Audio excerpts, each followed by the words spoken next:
need the detail to start with. To work on this picture now, to work on the dust and scratches now with these weird color casts and things going on of different colors, it would be it would be more difficult to clean up the scratches.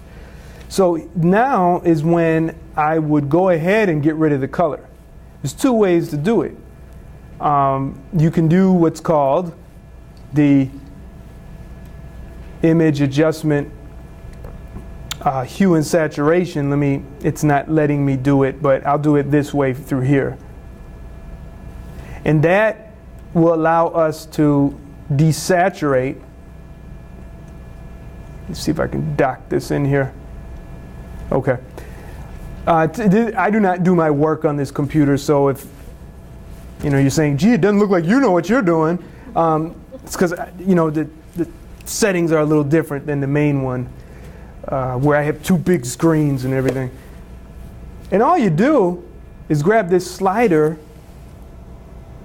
that's called saturation, and you just yank it all the way to the left. And right immediately, all your color casts are gone. And it's like, well, the picture still looks messy. Well, exactly, but we're just attacking things stage by stage. So here's before, and then here we go through the process of after. Now, how would you take care of these ghastly defects? Raise your hand. What tool, or what would your approach be? I'm curious. Send it to a professional. My card is in the back. Got a volume discount. Okay, I would begin by working on the background and try to just even the tone. Okay. You would crop it out, but you're going to crop the whole picture. No, that'd be mine that's on top. This thing? Okay. Next. Well, it depends. Anyone else? Okay. I recommend, you don't have to do this, I recommend you concentrate on the subjects of the photo when it comes to working on those spots. Whatever method you're going to use to work on the spots, and we'll cover them. Sorry about the time. It's like I got this whole thing of pictures, but it's just like all these problems, and I'm interacting with you all. I never know how these sessions are going to go. But like I said, I want to make sure you leave with something, and I don't want to just rush. Okay? Because most likely, there's things I'm dealing with right now, and you say, oh, I see that in my picture. So, in a sense, I have covered it. So I want to deal with the subjects, some background elements like here. That's actually part of the backdrop. That chair. This is painted on backdrop. Depending on your artistic ability, you could rebuild that part pretty quickly. And then the background, I would replace it. I'd put in a new one. Wow. Because to spend all this time cleaning up all them spots on that area, it's just a waste of time. It's going to look weird. Let's spend our time on the faces. So right now, by default, every photo you open in Photoshop, by default, has one layer. It's important to work with layers. Again, this is something in detail I deal with in the course and other things, but to make it brief, layers allow you to work on different parts of the image that you designate.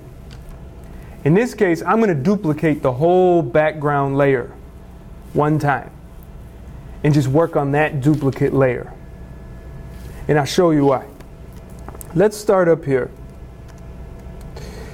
Now, I duplicated that background. The first thing I'm going to try, is I grab what's called the healing. I think I'm going to take the healing brush in this case. And this is a tool right here in the toolbox that I'm highlighting right now. And I'll make the brush size a little smaller by hitting the bracket key on my keyboard, the left bracket key. I hold down on my keyboard Alt Option, or Alt for PC's, Option for your Mac. And I click a good area outside of this nasty gash or this pen mark, whatever it is. And I paint like this. And I do it again, try to get it off center.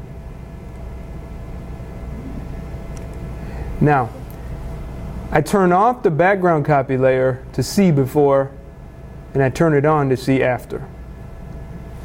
I'm attacking, what I recommend you do is you attack the most offensive, largest areas. And be careful about making what I call footprints, where people see, oh, it looks like, you know, you keep putting the same thing in, you know.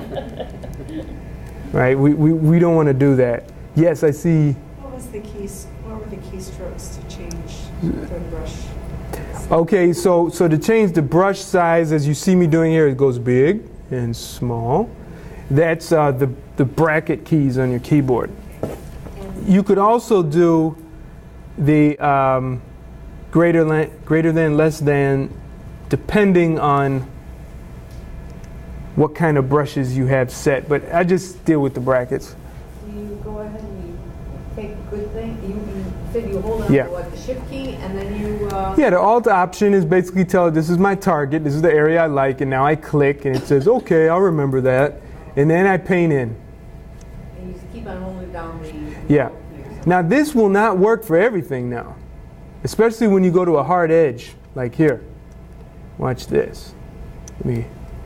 Watch this. It's by the ear here. Watch what happens. By the cheek, maybe. Well, no, that did work. I want to show. Sometimes it really backfires. Well, let's just say I use it up here.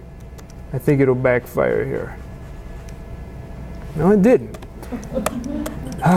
Usually, on a hard edge, it does a little ghost pattern. This picture's in such bad shape. But anyways, you got to be careful. And in those cases, that's when you use what's called the clone stamp tool or the rubber stamp tool. And the rubber stamp tool is precise. The healing brush says, well, I'm going to take the average of contrast and color and average it in to mix it so it looks healed. Clone stamp says I just copy this and paste and rub it there like this. These are real subtle things. Another way to approach spots like this, and I'm not saying like you have to pick either or, it can be a combination,